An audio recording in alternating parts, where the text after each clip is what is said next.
ค่ะสวัสดีค่ะสวัสดีFCทั้งช่องของสงกรานต์นะคะมื้อนี้จะมีแนวทางของพอมิ่นชัยภูมิมานำเสนอในวันที่1 กันยายน69นะคะงวดวังหันกาพลาดนะคะการลุดแต่ว่าหลังจากทีมเข้ามา3 งวดติดกันนะคะเพิ่งจะลุดนะคะพี่น้องเอาอย่าเผลออย่าพลาดค่ะงวดวันที่1 กันยายน69นี่เพิ่นให้นิ่นๆบ่หลายหางค่ะพี่น้องเอาเป็นบุญลางบ่หลายหางนะคะเอาจะเป็นตัวใดนั่นเฮามาไปรับชมรับฟังกันได้เลยค่ะครับค่ะสวัสดีค่ะพ่อสวัสดีครับเป็นเดือนห้าของเมื่อวานนี่คือจังบ่รับหนูโทรแต่เมื่อวานนี่เด้มันไม่ได้ยินนะครับ อืมโทรศัพท์มันมีเสียงเด้อเป็นหยังคือบ่ให้เขาเจ้าเฮ็ดเสียงคืนให้พ่อบัดนี้ไปถึงนี้บัดนี้สิบอกเขาให้มีเสียงแล้วให้เร่งเสียงขึ้นหรือว่าเปิดเสียงจังสิแม่พ่อมันจะมีปุ่มเปิดเสียงโอ้ค่ะนี่มันมีเสียงจะเลยนะครับมันต้องมีปุ่มเปิดเสียงคนปิดเสียงไว้มั้งค่ะมันจะมีปุ่มเปิดเสียงอยู่ให้เด็กน้อยเบิ่งให้เด้อโอ้เฮ็ดเป็นอยู่บ่เด็กน้อยคนน้องแม่นเขารู้จักอยู่แสดงว่าเขาตั้งเสียงตั้นไว้มั้งแม่นเนาะค่ะ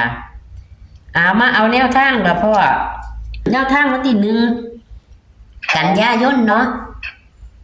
ค่ะวันไหนนี่มันบ่63เนาะ63มันไป53จะมาออก53เนี่ยแต่ว่ามันก็พ่อก็เดินยาวมาเป็นจักงวดแล้วพ่อมันได้หลายงวดมาเรื่อยๆครับแต่ว่าติดต่อกันนี่ประมาณ 2-3 งวดแล้วเนาะ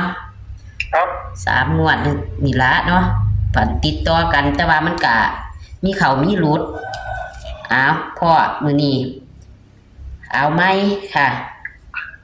ฉันว่าเลขกำลังวันก็มีแต่เลข6เนาะมี6ตัวเดียวบ่พ่อ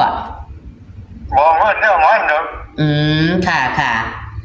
ว่าที่มีว่าจะถามถูกเขาแล้วค่ะว่านี่มีได้48นั่นเรียกกำลังวันอ่ะ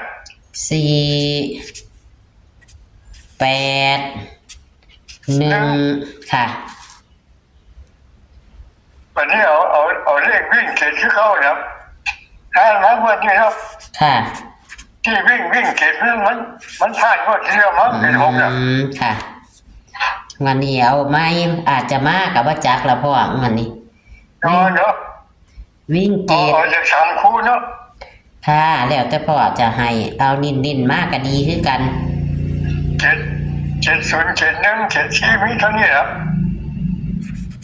70อย่างอีกก็พ่อ71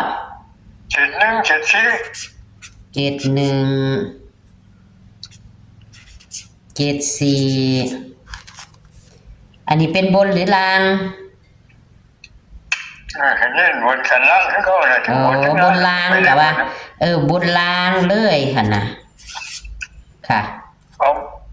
อา3 ถูคู่เดียวเท่านั้นแล้วค่ะ5-7-4ตัวเดียวแขนเลยวันนี้เอาสูตร63ก็ทำเด้อ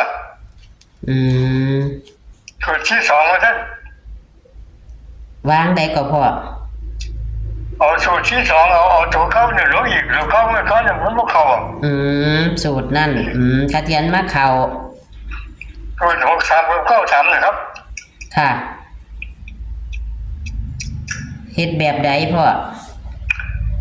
จับคู่เลยบ่จับคู่63ก็ทำแล้วงวดนี้แม่นเอาของเขาเท่าไหร่มันเป็น53ก็ได้ค่ะ63-93วันที่เอาเป็นเลขเบิ้ลไปได้ให้มันออกสัญจรไว้น่ะสัญจรทั้งระยะไปน่ะค่ะ3-3-6ก็กันเลยทั้ง3คู่เนี่ย3-3-6-6เข้ามีเท่านี้แล้ว อันนี้ก็เป็นบนเป็นล่างบ่พ่องั้นด้วยแล้วมันว่าหลายคู่2 คู่2 คู่นึงเนาะเด็ก2 โถกันเลยเด็กเพื่อนนี่ให้เพื่อนกันไม่ซื้อมันออกสัญจรบอกเพื่อนเนี่ยเด้อพี่น้องผู้ชาวบอกว่าสัญจรทั้งจังหวัดระยองปีเนี่ยเพื่อนเนี่ยเพื่อนนาเนี่ยค่ะแค่เข้าอยู่ครับมันเป็น2 สูตรเนาะอันนี้สูตรนี่กับบนล่างคือกันบ่พ่อคือกันแล้วมันมี2 สูตรอันนั้นสูตรเลขหลักเนาะเลขหลักมันมี4 8 1เลขกำลังวันบอกเพิ่นได้แล้วกำลังวันครับให้เพิ่นมาจับใส่จังไดล่ะบ่ได้จับแล้วมันเคยมีอยู่ทุกวันเนาะมันเคยกอดข้อกันมาบ่เคยมาอยู่ว่าดอกเศษนึงก็มา2 โถเนาะโอ้มันแล้ว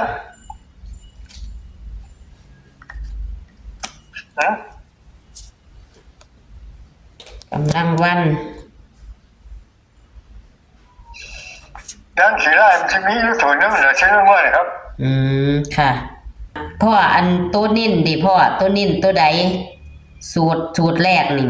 70 71 74เน้นตัวใด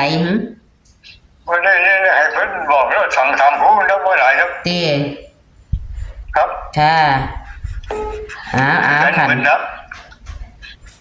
เน้นให้แล้ววันเถาะ3 คู่นี่แล้วคนเพิ่นเน้นหลายกว่านี้ก็มีบ่กะบ่ค่ะเพิ่นเน้นแค่คู่1 2 คู่นี่ล่ะแล้วคน3-4 คู่ก็มีแม่นบ่ส่วนมากอ่ะนะเลขแม่นอยู่เลขในตารางเขาเจ้าสิเน้นหลายอยู่นั่นล่ะ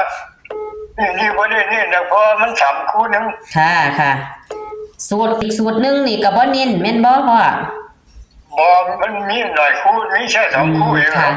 มันมีเสียงเรียกเข้าจังว่าเนาะ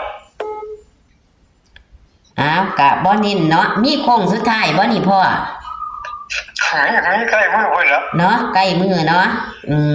วันที่อะไรวันที่24บ่ครับค่ะอีกหลายมืออยู่อีก6-7 มืออยู่ดอกจังว่าเนาะยังซอยเว้าทั้งใกล้มือนะครับเด้อค่ะพี่น้องโชคดีทุกคนประจำวันที่1 กันยายน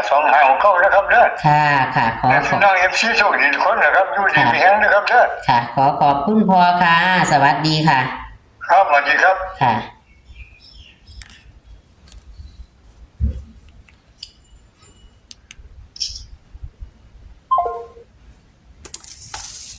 ค่ะตัวเลขแนวทางของพอมิ่นชัยภูมิเด้อค่ะผู้ใดที่เป็น FC จะมีอยู่คนนึงนะคะเพิ่นทักมาเพิ่นเป็น FC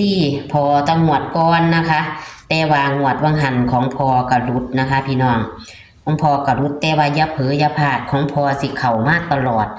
และก็มาเข้าติดต่อกันกับ2 งวด 3 งวดนี่ค่ะพี่น้องจังมาหลุดนะคะแต่ของพอนี่หลุดงวด1 2 งวดก็จะเข้านะคะเผลองวดเดียวค่ะพี่น้องอย่าเผลออย่าพลาดนะคะเพิ่นสิมีโค้งสุดท้ายนำอยู่นะคะของพอมิ่นชัยภูมินะคะ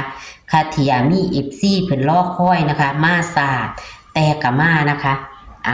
มาเบิ่งตัวเลขแนวทางของพอกันได้เลยค่ะนี่ก็คือตัวเลขแนวทางของพอมิ่นชัยภูมิเด้อค่ะวันที่1 กันยายน69นะคะเพิ่นบ่เน้นค่ะพี่น้องเพราะว่าเพิ่นบ่หลายหางนะคะตัวเดียวแฉน3ตัวหางเดียวแฉนค่ะพี่น้อง574นะคะส่วนเลข2ตัวก็มี70 71 74เพิ่นให้เลข3ตัวหางเดียวก็คือ574นะคะเพิ่นให้เลข2ตัวก็แค่3หางนะคะอันนั้นสูตรอีกสูตรหนึ่งนะคะเคยเข่าดีนะคะสูตรนั้นมีเลขกำลังวันนำก็คือ481นะคะวิ่ง7ค่ะพี่น้องวิ่ง7ตัวเดียวนะคะส่วนอีกสูตรหนึ่งนะคะ6393336699นะคะเพราะว่าเพิ่นเป็นสัญจรนะคะมื้อนี้เพิ่นอาจจะเบิ่นนะคะ เพิ่นก็เลยให้เลขเบิ้นมา6699นะคะพี่น้องเอาที่นี่เอาแคปหน้าจอค่ะ